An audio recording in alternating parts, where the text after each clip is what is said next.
Well. Good morning, ladies and gentlemen.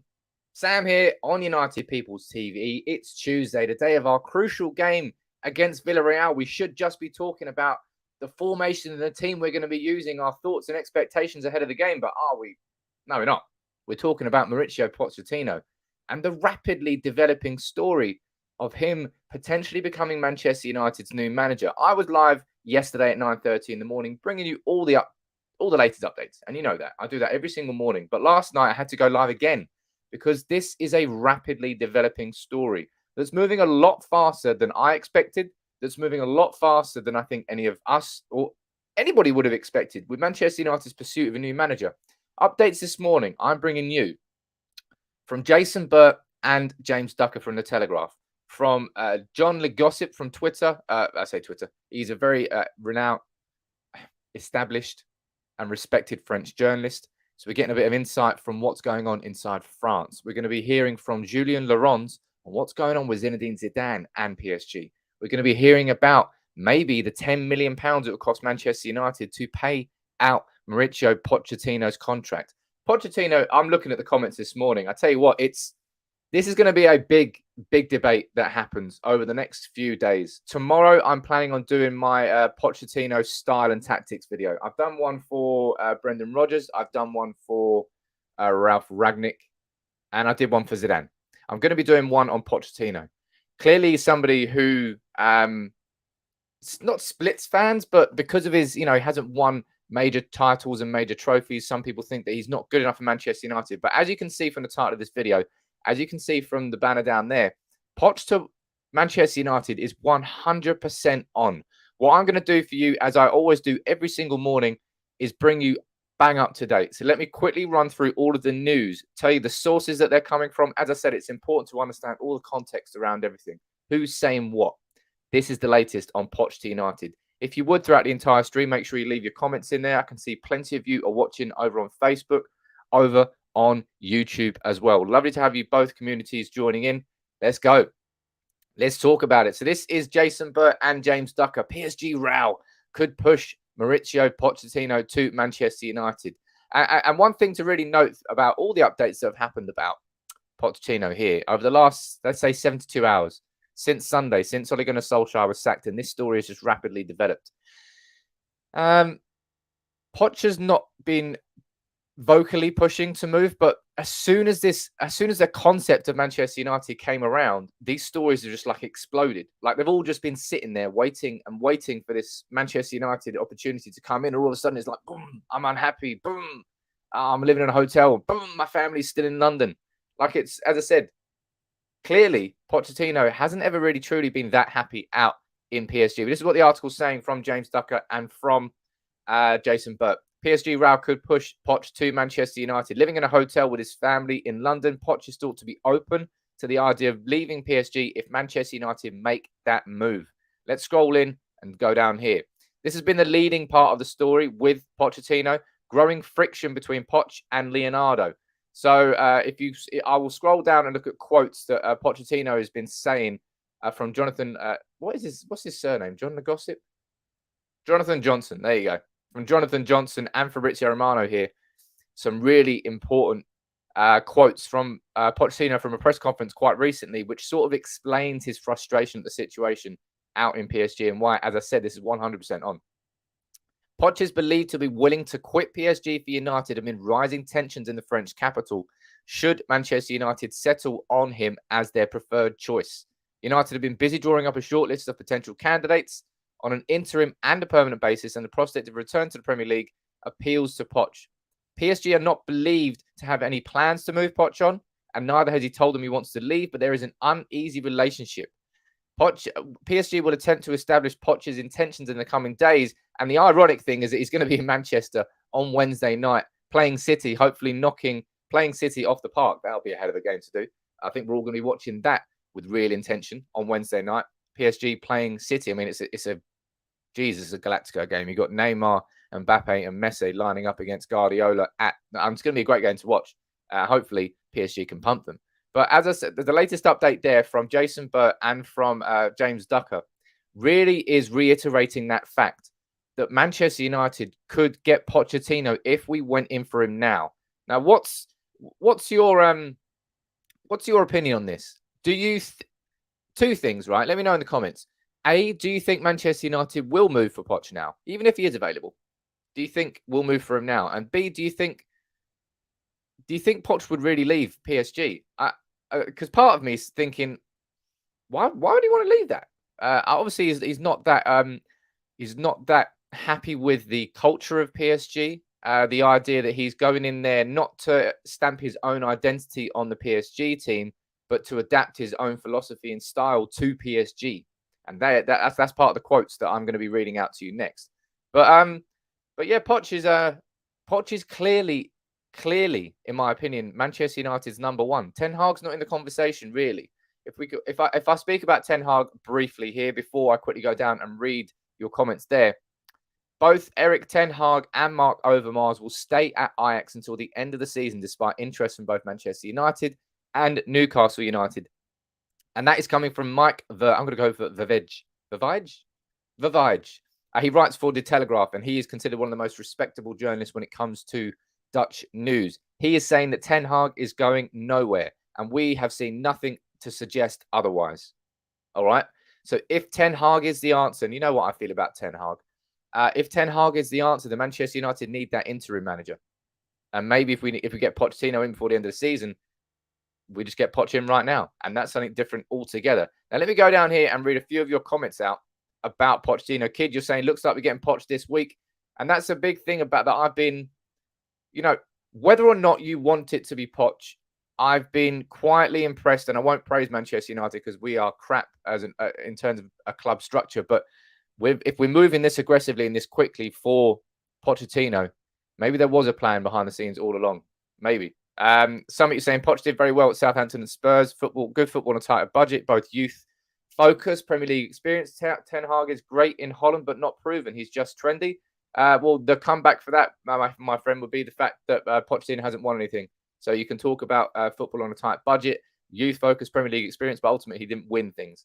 And that's going to be the crux of the argument. The trump card that people that don't want Poch will slam on that deck. Let me go down here. A lot of you think that Poch would leave. As I said, the gut feeling I get from everything I've been watching and following with the Pochettino story is that he wants to manage Manchester United. I think he wanted it back in 2018 before Solskjaer got the job on a full-time basis. Then a couple of times when Solskjaer was sort of in the rut and we're thinking he's going to get sacked, Poch's name was popped up again. Then this summer he was linked with a move back to Spurs after losing the title on the last day of the season to Lille out in France. It's clearly Poch and PSG is, as he explains, as I said in these quotes, it's really, really important. Stick around for these quotes. He sort of explains that PSG is an opportunity that you can't turn down, but it's not something that the sort of project that he enjoys doing. And by that, I mean he actually coming into a club and stamping his own identity onto that club and making the club work around him rather than him working around the club. And for a lot of United fans, that should tick a lot of boxes, because what we need now is somebody to come in, take control of this squad and build them in an identity and a style and a philosophy that will take us in the right direction. And this is where you can't really, in my opinion, you can't really question Pochettino. He's got a hell of a style. He's got a hell of a philosophy, and it does work. He's proved it, and he's taken, as I said, Southampton were a very impressive team. Spurs, on basically a non-existent budget, he made them nearly win the Premier League, which would have been a hell of an achievement. Geez, right up there with Leicester. Obviously, Leicester pipped them to it. But let me go over here, and I'm going to read quotes and updates on this one from Jonathan Johnson, who, as someone in the comments said, one of the laziest names in the world. Come on, parents. Jonathan Johnson. Nah, you wanted to be bullied, really. And Fabrizio Romano, and what they're saying on PSG, Poch, and Manchester United. Let's go over and let's read this update. PSG might not stop Pochettino if Man United call, with Zinedine Zidane now on the radar. Life is difficult with Poch, and the former Real Madrid coach is now a possible alternative for PSG. And this is where the story, as I said, really starts to accelerate, because we've been hearing out of nowhere, not out of nowhere really, I suppose, but we've been hearing the last couple of days about Poch and United. maybe he'll quit. Will he quit? Will we get him in the summer? It was about Poch in the summer, first of all. Then it went to Poch. We can probably get him straight away. And now we're here on the third day. We're hearing about Zinedine Zidane and PSG. That's an important aspect. PSG could have a decision to make over Pochettino in the coming weeks, with him now firmly a leading candidate to replace Ole Gunnar Solskjaer. That's what Fabrizio Romano here is saying with Jonathan Johnson. Go down here. The 49-year-old Poch, who captained the team as a player, is keen to return to England soon. So again, more comments here that Poch just wants to come back to England. I mean, if you're looking at the travel time between London and Paris and London and Manchester, it's not that much difference. If you use a Eurostar anyway at the right time, it takes ages to get to Manchester. But it's not just that, really, I suppose. It's the fact that he's living in a hotel on his own. Reminds me of Mourinho when he came to Manchester United, living in a hotel. Did he ever move out of the hotel? Or did Mourinho just stay in the hotel the whole time? I can't remember that. But obviously, Mourinho's family was down in London whilst he was up in Manchester, in a similar sense to how Poch's family, I think they're in London still. And when Poch is out in Paris, it doesn't prove anything. It doesn't prove everything, but it goes to show like it's not a completely settled environment for Pochettino at PSG. And that's something that's really been reiterated through everything here. Captain Bart is saying family is a very strong incentive. Zidane's wife said no to move to England. Look, that's something that I suppose all of us as football fans, we don't really think about too much, is the whole, uprooting everything and moving to a new country, moving to a new town. It's difficult, man. It's tough. I wouldn't like to do it that often. Jeez. Moving house is hard. Moving house is grim. Moving house is long, let alone moving country and house. And I suppose that's not something that we really consider as fans, do we? And you say, no, he stayed in the hotel the whole time. Yeah, I thought he did stay at the hotel the whole time. And that, as I said, it was part of the, you're like, why don't you just buy a house? Right? It's not as if you're struggling for money. And he definitely didn't struggle for money after he left the club, that's for sure. Let's go on and let's continue reading this article from Jonathan Johnson and Fabrizio Romano. We can scroll down here, blah, blah, blah. This is what I've highlighted the important parts. See, look, I'm so good to you people. So good. Don't waste your time.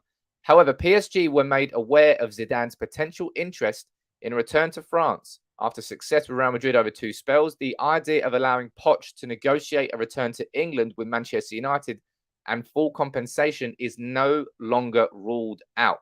So this is where, as I said, this is where it's taken a significant turn, because just as it is important for Manchester United to know that Poch would be ready to leave PSG straight away, it's important to know that PSG have an alternative, a replacement lined up straight away. Otherwise, they won't let Poch go. Simple as that. They hold all the cards. They have a manager under a contract, which I think they just renewed in the summer, if I'm correct. Was it in the summer? I think he's got a contract until 2023. PSG don't have to lose Poch if they don't want to. But Zidane, see, look, I mentioned the Zidane and Marseille links. I thought that maybe would play a part of it, would play a reason as to why Zidane wouldn't take that job. But ultimately, I think Zidane would love the opportunity to manage Mbappe, Neymar, and Lionel Messi and try and take them to a Champions League in the same way that he took Benzema, Bale, and Ronaldo to back-to-back Champions Leagues. He'd love to try and attempt the same with PSG. Let's be honest, he should, right? Let's go and continue seeing and reading what Jonathan Johnson has to say. While no move is anywhere close to fruition. Now, this is an important aspect as well. As much as I'm reporting that things are happening rapidly, things are happening fast. As I said, faster than anybody really would have expected at this point. I expected United to dilly-dally. Let's be honest, so did you. I expected us to dither, just to sit and go, who should we get?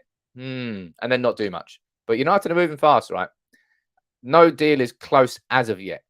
Does that mean that we can't get some? I'd love, as I said, I'd love, whether it's Poch, whether it's anybody else, whether it's an interim manager, I would love that that new manager to be in for the Arsenal game, and that's next Thursday.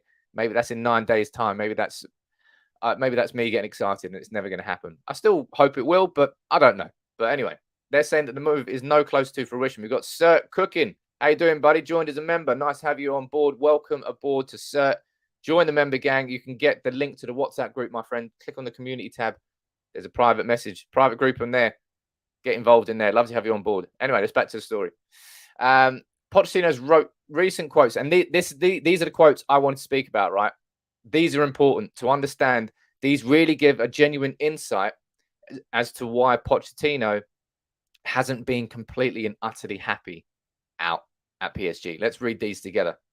Pochettino's recent quotes to L'Equipe barely disguised his dim view of the PSG project. As a coach, you have ideas and habits and a way of seeing football. That said, you have to assess the project and see what stage it is at. When PSG come for you, it is so you adapt to the existing structures with the players recruited to get what the club wants.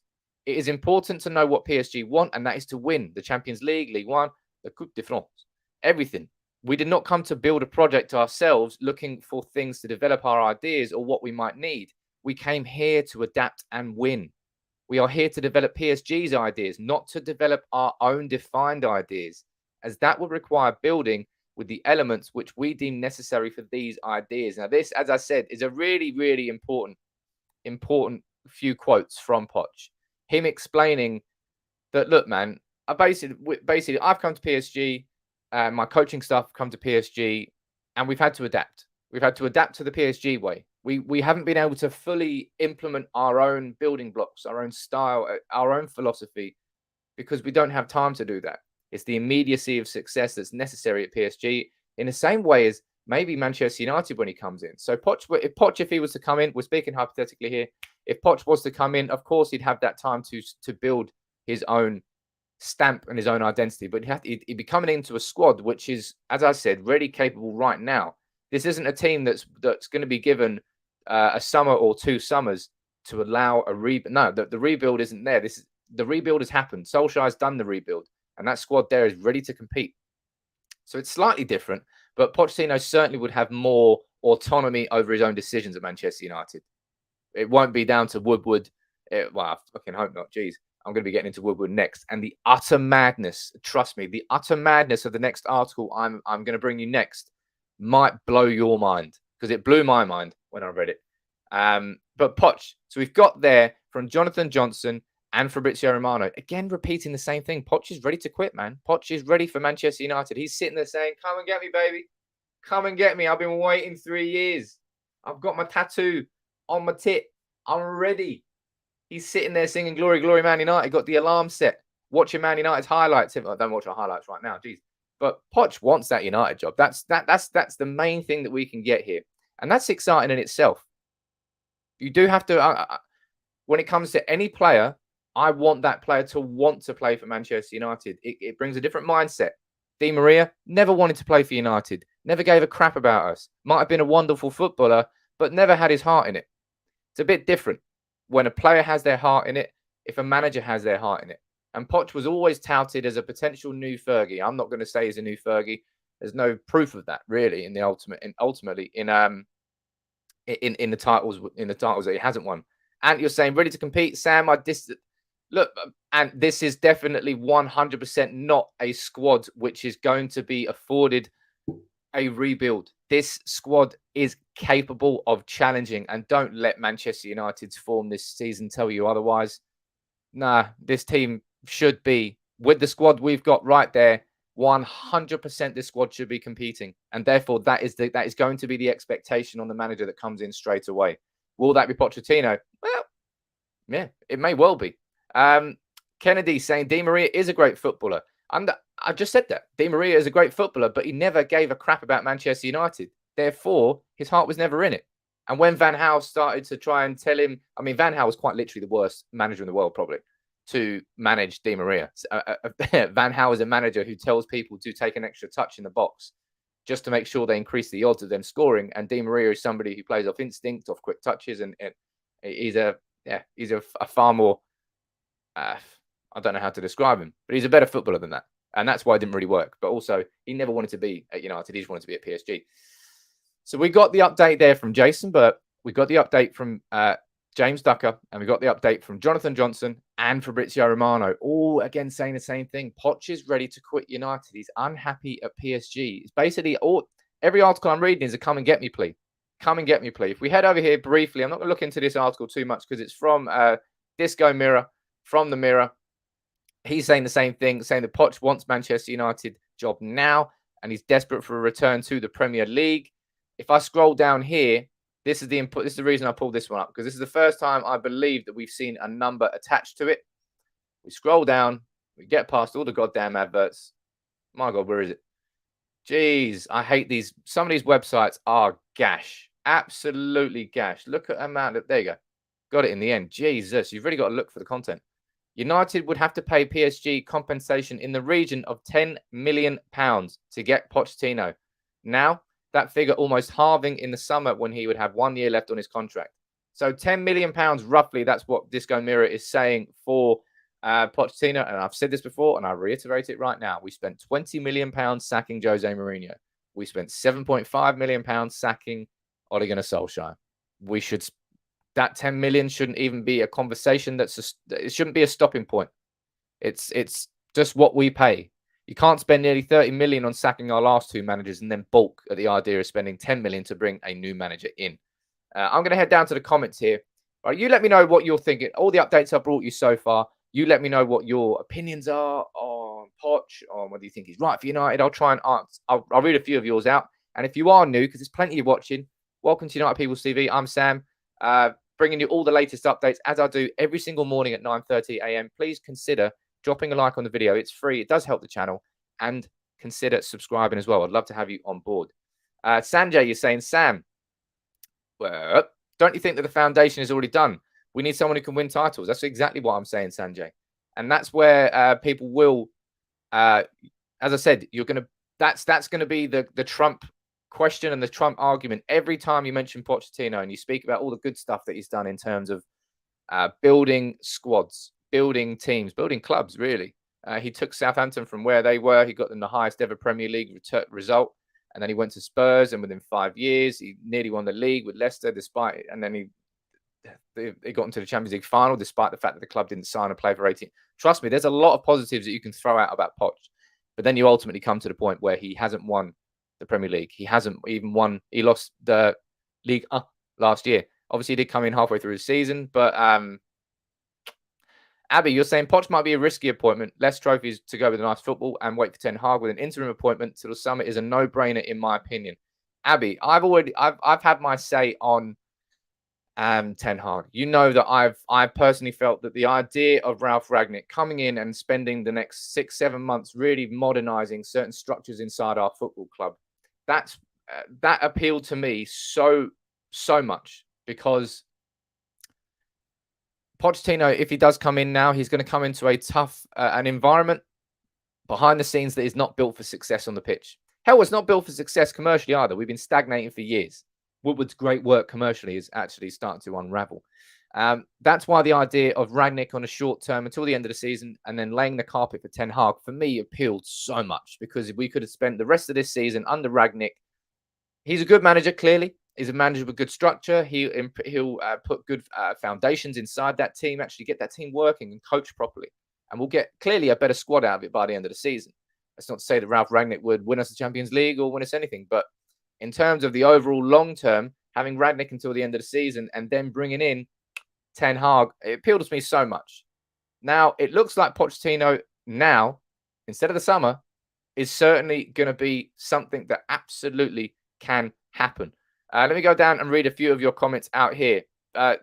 Saya, you're saying Rangnick and Ten Hag makes sense, but Woodward's stubbornness won't do it. I do agree on that as well. Sang, you're saying bring Van der Sar and Ten Hag together. I've said this before. I'll say it again. Ajax aren't just going to bend over and give us their entire club. You know, I admire so much of what they're doing, but they are not just going to say, well, who do you want? Yeah, take them all. And Van der Sar, I don't think they would do it to them either. And you're saying Poch, top 4 in the Champions League is more important than winning things. Is he related to the Glazers? I think people, it strikes me. I'm not saying you, Ant, but I'm seeing a bit of an agenda, in my opinion, against Poch and the fact that he hasn't won the titles, and therefore you just can't speak about Poch. I think it's unfair.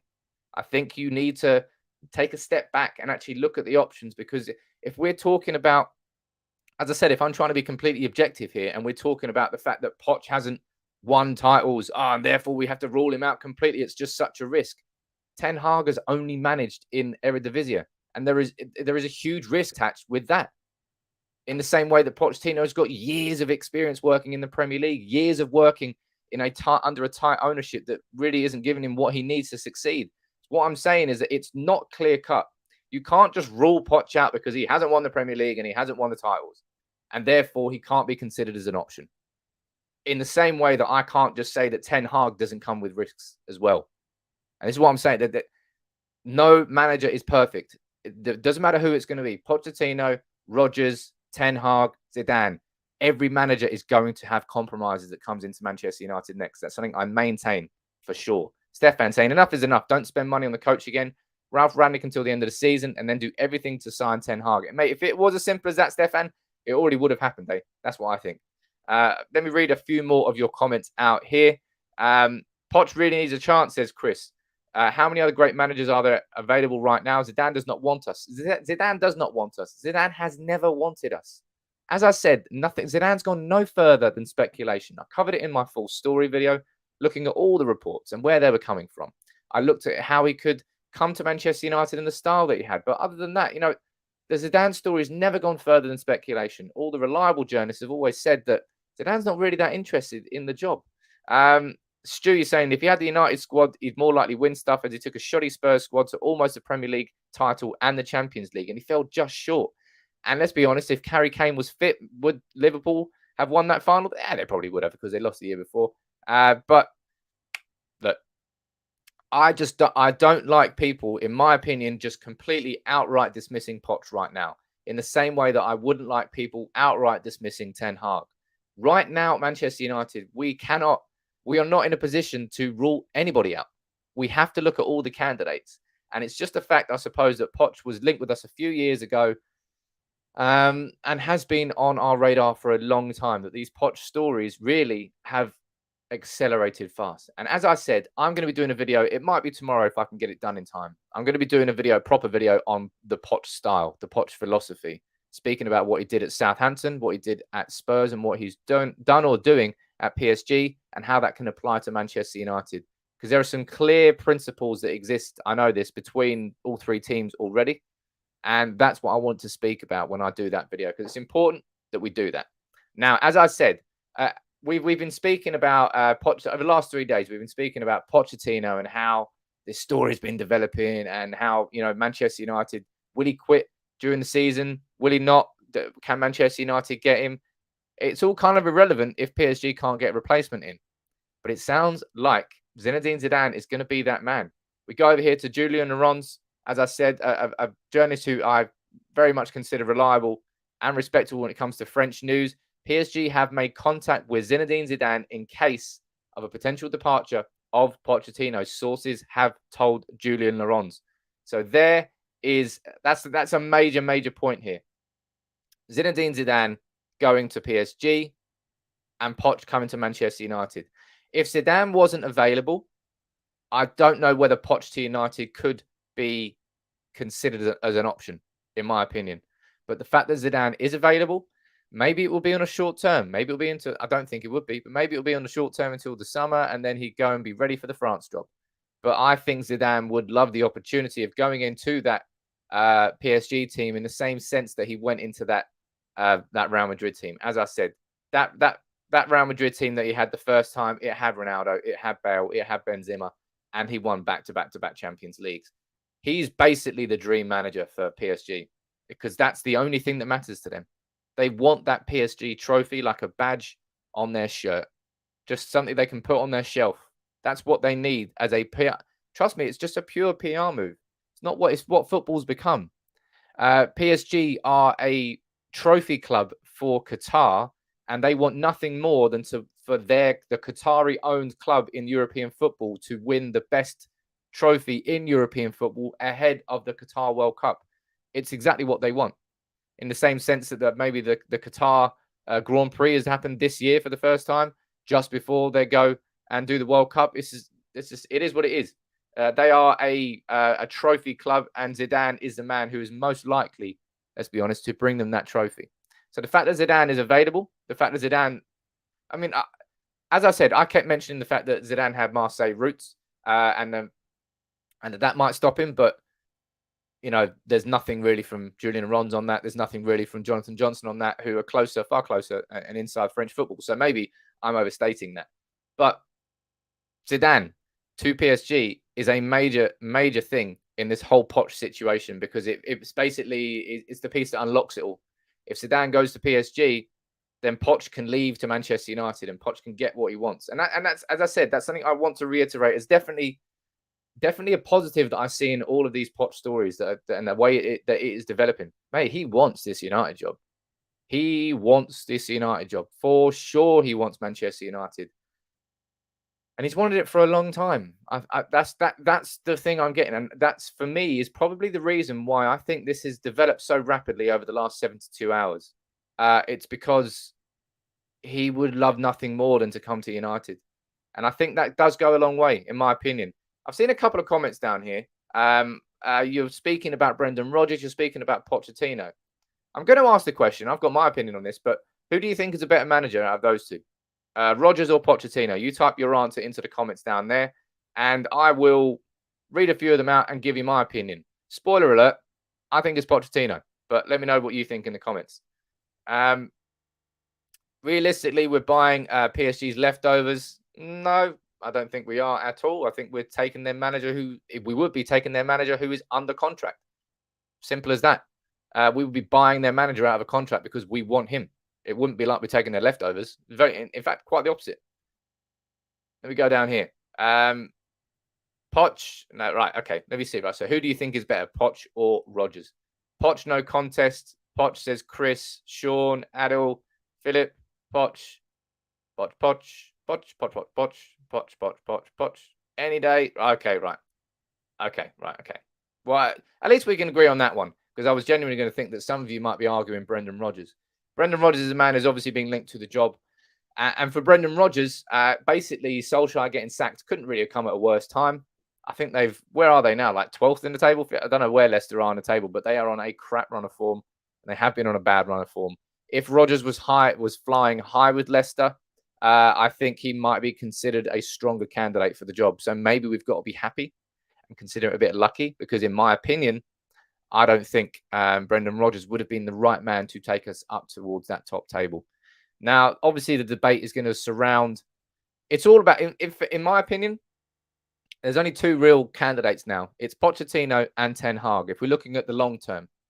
And the thing is, and this is the frustrating thing about reporting and covering all the stories about Poch, is that we don't quite know whether we're going to get an interim manager or not.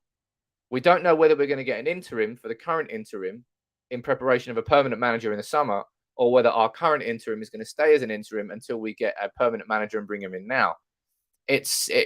No one has any idea what's going on at Manchester United at all, let alone people inside Manchester United. So that's a bit of an issue. But as it stands, the full updates there on Mauricio Pochettino, it's all positive if you want Poch. If you don't want Poch, we can have a conversation. I'll explain to you why he would. I think, in my opinion, I think Poch would be a very good coach for Manchester United. And it's something that I could get behind. I would not in any way, shape or form be upset if Pochettino came to Manchester United. Even if my preference was and is Ten Hag, I could see a lot of reasons as to why Poch would be a smart appointment. But I'll tell you what wasn't smart. And this, genuinely, I swear to God, this is about to blow your mind. If you haven't read it yesterday.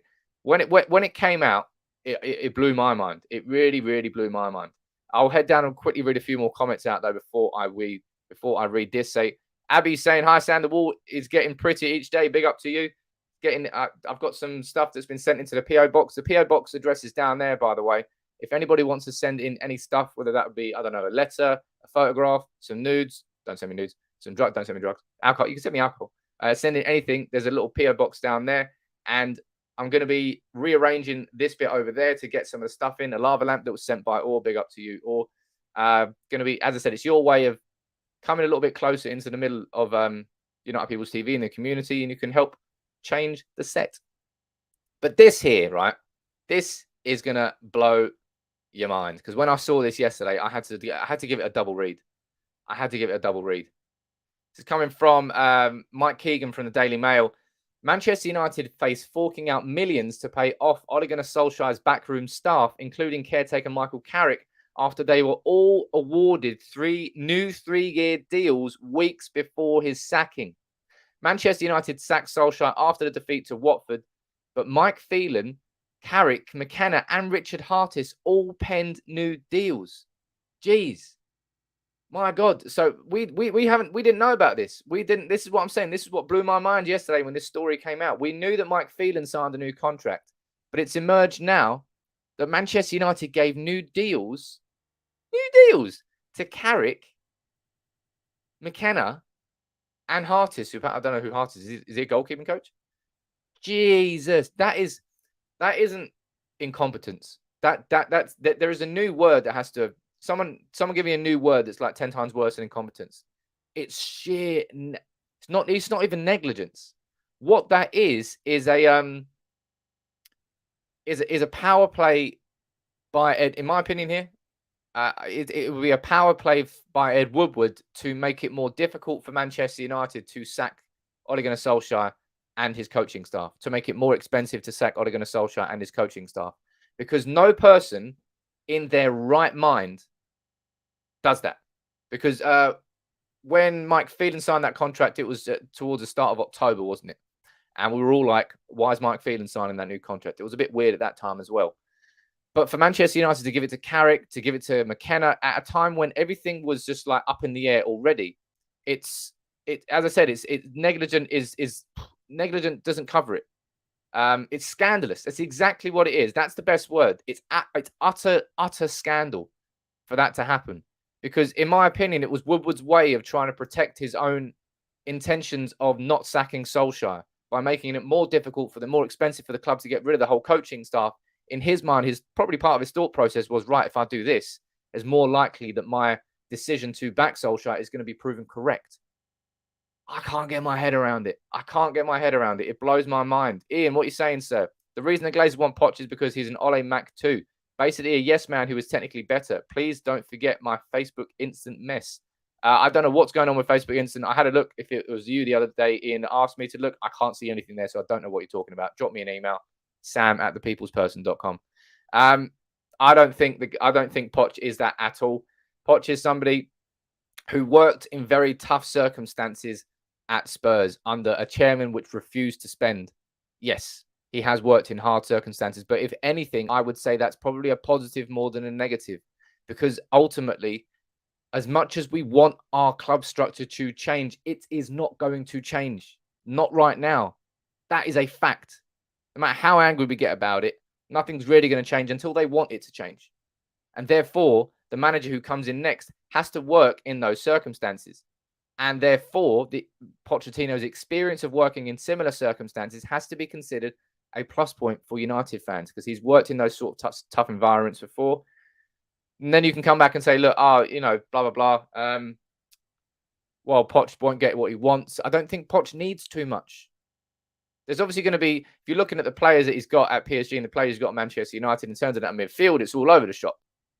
But I think he's got loads to work with there straight away.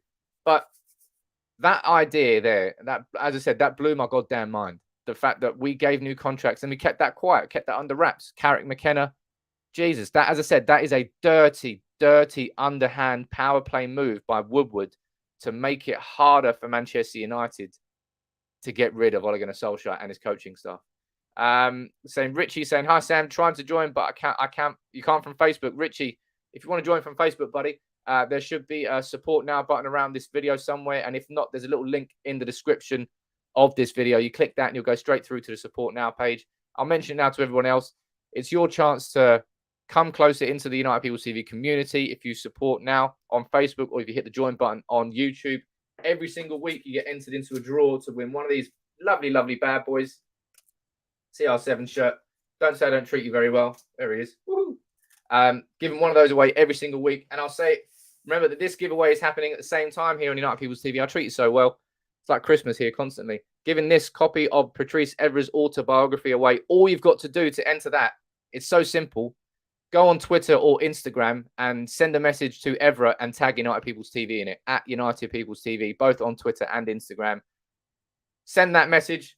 I want to get Evra on the show. So the more that we pester him on Twitter and Instagram, the more likely it is it will happen. So keep doing that, and that'll be you entered into the draw. But look, you know what the madness of all of this is, right? As I said at the start of the stream, we're here talking about Poch, we're here talking about Ten Hag, we're having we're having the arguments and the contact. We've got Villareal tonight, man. We've got a must-win Champions League game. And I normally do my predicted 11 show. I haven't had time to do it because I was going to do it yesterday. Then the Poch stuff happened. And then I had to do the Poch full story. And then yesterday evening, I had to do another Poch video. So I had no time to do it. So we're going to do it right now. Going to do a live predicted 11 with you to end this stream. Oh, man, what a banging stream we're going this morning. Prince, you're saying, what about the video of Ole's tribute? Don't worry. That is happening. That is coming later on this week, hopefully on Saturday. Not going to promise it because, things could happen. But hopefully I can get it done. And as I said, it's going to be a collab with someone that you all know. That's all I'll leave. And he makes banging videos. That's all I'm saying. That's all I'm saying. But look, I'm going to run through what my predicted 11 is for this game tonight.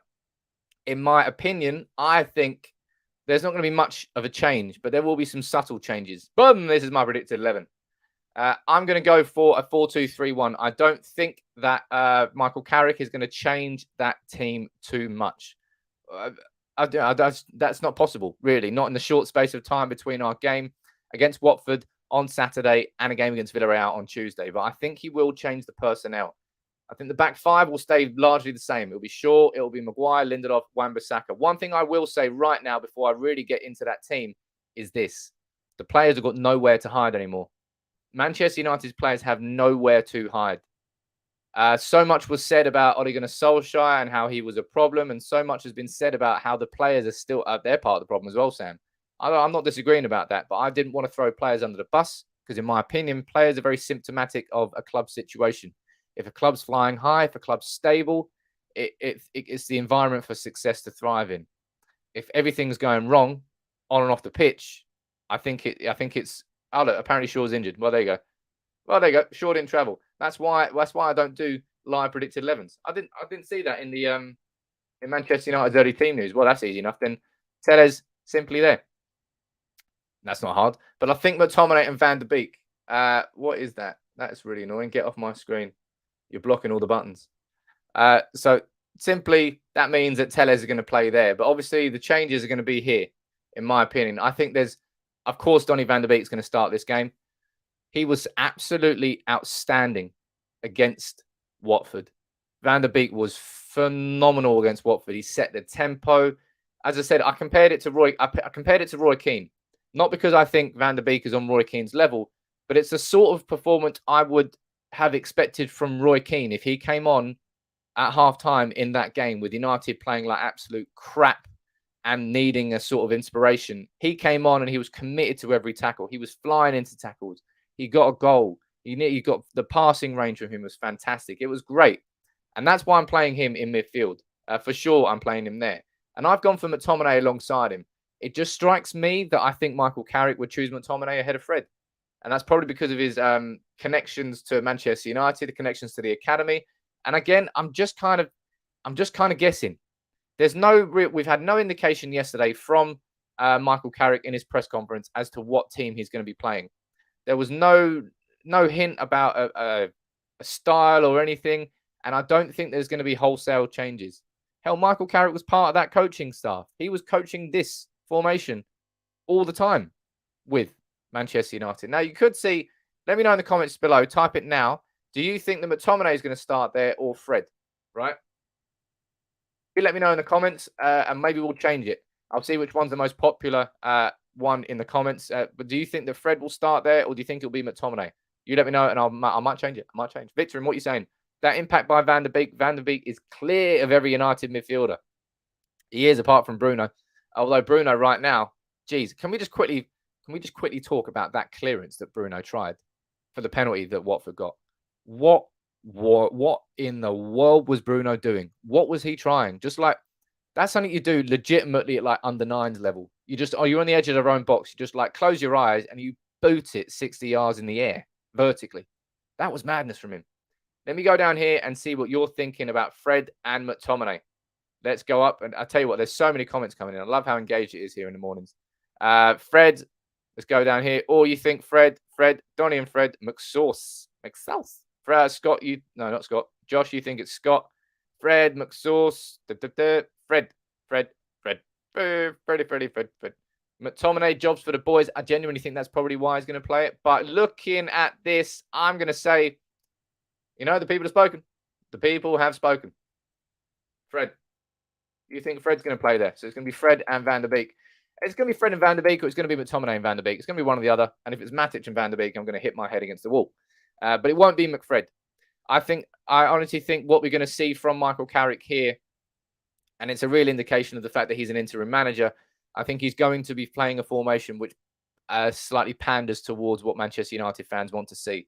That's why we definitely won't be seeing McFred in midfield. That's why we will be seeing slight changes. That's why we will be seeing Van der Beek.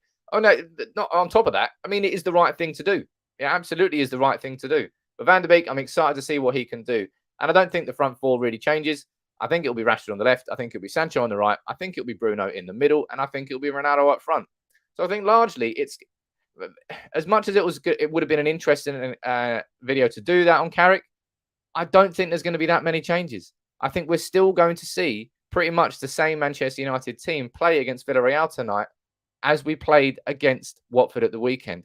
The thing is, what we need to see is a difference in approach, attitude, quality in possession, structure out of possession, positioning. That's where we need to.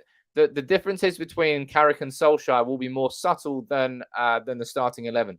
That's what we need to watch closely. We need to watch this game closely tonight. See how Manchester United are shaping up. How are we out of possession? Is everybody actually pressing and collectively as a unit? Or is it still, as Ralph Rangnick goes, a little bit of pressing, a little bit of pregnant? Let's watch that tonight. I don't think there's going to be too much difference in how the actual lineup looks, but there might be more differences in how Manchester United play and the tempo of our football is. That's what I'm going to be watching more closely rather than a starting 11. Just in my opinion anyway.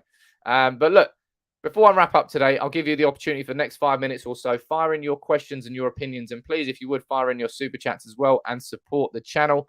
Please drop a like on the video and subscribe to United People's TV if you're new and you're still here. There's so many watching. It's been a busy few days. I really like doing these videos. I really like engaging with you as much as possible. As I said, I consider myself the most interactive myself. I consider United People's TV the most truly interactive United show on YouTube and Facebook, where I genuinely try and get you involved as much as possible. The United Legacy Arms is open later on, an hour before kickoff. It's an early kickoff, remember, 5:45, I believe, UK time. So I'll be here at 4:40, maybe a little bit earlier because the Champions League team news comes out a little bit earlier. I'll be here in the United Legacy Arms. It's where members get the chance to come on screen with me and have their say ahead of kickoff. So if you'd like to get involved in that show, make sure you join as a member. Let me go down here and read a few of your comments out. Kurt, you're saying Maguire is a mess at the moment. He shouldn't be captain, that's for sure. That's going to be a real question for whoever comes in next. What do you do with Manchester United's captaincy? That's going to be definitely a video we have to do and speak about later on. Alex, how do you win the Ronaldo shirt?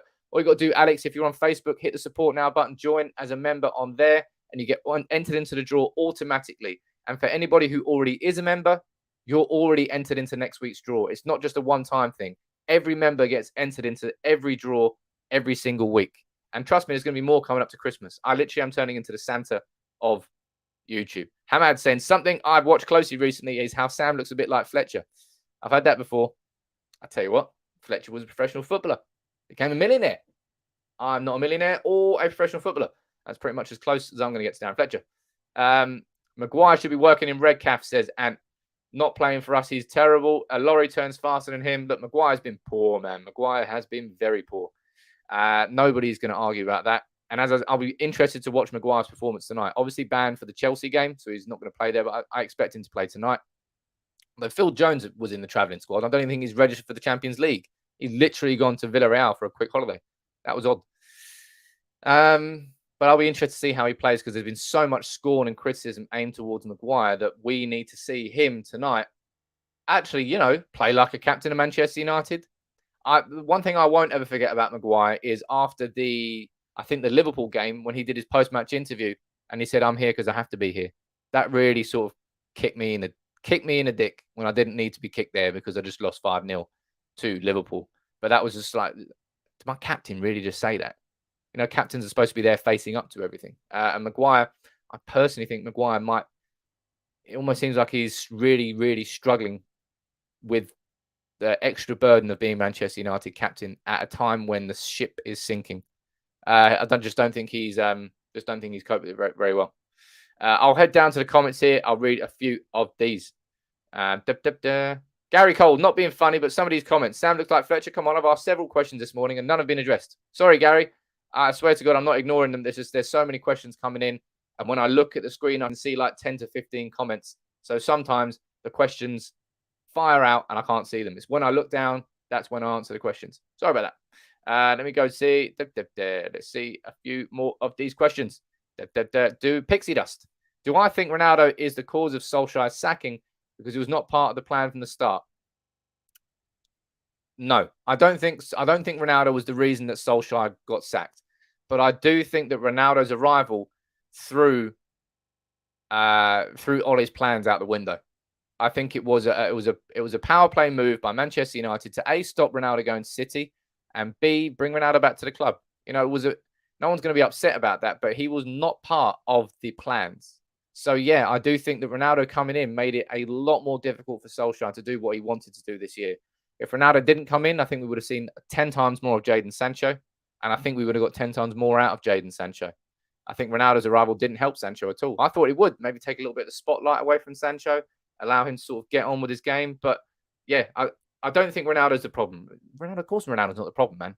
It's just that it changed what was going on with Ole Gunnar Solskjaer at the club and made it more difficult for him. For sure he did. Let me go down here. Oh, look, okay. And Laurie Whitwell saying differently. Laurie Whitwell from The Athletic saying Ronaldo was very vocal with the board. Okay, maybe I'm wrong. But it's just, I don't know. I think Ronaldo's going to be enjoying himself just like he was enjoying himself. Well, he wasn't enjoying himself completely. And the concept of Ronaldo under Poch, I'm not worried about that either. People are going to say that Ronaldo doesn't press. How can he work inside a Poch pressing system? And I will point to the example of Harry Kane there. Can Poch win us titles, says Sanjay. I hope so. And if I didn't think so, I wouldn't want him to come to Manchester United. And that's the simple truth. So, how you doing, buddy? Who would be my choice for captain? It would be between David De Gea and Bruno Fernandes. They would be my two candidates that I would put forward for it. And realistically, you'd probably give it to Bruno Fernandes because as much as a goalkeeper can influence a game, Bruno Fernandes is a goalkeeper can't influence too much from the back. He sees the game differently. He's too far away from the action to really vocalize and do what captain needs to do. And that's probably why I would choose Bruno Fernandes over David De Gea, simply because of positioning. Both of them very influential players, but I think Bruno would have more of an opportunity to influence a game from the middle than David De Gea would from the back. Simple as that. Is this really happening, says PP? Don't know, go for a wee. Convince me. As I said, a quick run through for you and for anybody who's just joining in. The latest updates are all saying the same thing and reaffirming everything that I was supporting last night and yesterday morning. That PSG row could push Poch to Manchester United. We go over here with Jonathan Johnson and Fabrizio Romano, both saying similar things here, saying PSG might not stop Poch if United come calling. We go to the Mirror and they're saying the same thing. Their terrible website and the advert saying Poch wants the Manchester United job. We go to Julian Arons from ESPN saying that PSG have made contact with Zinedine Zidane. And we go over to the Telegraph out in Holland saying that Ten Hag is not going anywhere before the end of the season. So it really, really looks like Poch is 100% on the cards. Simple as that. Whether or not you agree with that, we'll have that debate in another video. As I said, I'm going to try and get that out tomorrow. It's going to be nice and in-depth. I'll try and start preparing it and researching it today so I can get it done a little bit earlier tomorrow because it's crucial we have that conversation and get that understanding about what Poch could do at Manchester United, because so many people are just going to say, Poch hasn't won any titles, therefore you can't bring him to Manchester United. Simple as that. I think it's far, far more nuanced than that. It's far more complicated than that. And football's not that simple, people. Simple as that. And if you're going to use that as an excuse as to why Poch isn't going to come in, then you don't bring Ten Hag in either, because he's only won the Eredivisie in Holland. He hasn't won the Premier League. Can't bring him in. Simple as that. Let me go down here. Yeah, Victor, you're saying not really Sam. Schmeichel does it for Leicester. I know he does. I'm not saying that De Gea can't be a captain. I'm just saying that Bruno strikes me as someone who could probably have more influence in the whole game. And maybe that's not a good, maybe that's a good or a bad thing. I don't know, because Bruno in the last few games has been, I don't know. It's like he's had one too many coffees before his bedtimes. He's been a bit mad, just playing loose, playing reckless. And when he's chaotic in the right way, Bruno's great. But when he's chaotic in the wrong way, yeah, he's like, I don't know, you just can't control him. Isn't it the best thing to get interim manager and wait for Ten Hag in the season? You know what my opinion on that is, and that's yes, Ragnick now and Ten Hag in the summer would be absolutely lovely. That's what I wanted to see. Gary saying, good point. Look at some of Fergie's sides. You'd have 8 or 9 skippers in a team. That's just the character. The characters inside that dressing room sort of complemented each other. Manchester United, we know that we don't have that many leaders now. We certainly have more leaders in this team than we did before. But when the chips were down, I'll tell you what, our players did not respond very well, did they? They did not respond very well. But look, I'll tell you what, I'll wrap this up for today, or I'm going to start waffling. I don't want to waste your time. All the latest on Poch, as I said, this is moving fast. This is moving much faster than I expected it to, much faster than any of us expected it to. But United are really aggressively going after Poch. Let's see what happens. I don't think much more will happen between now and Wednesday. That's Wednesday night when PSG play City at the Etihad. After that, I expect from Thursday onwards, there might be some movement. But maybe there'll be more movement in the meantime.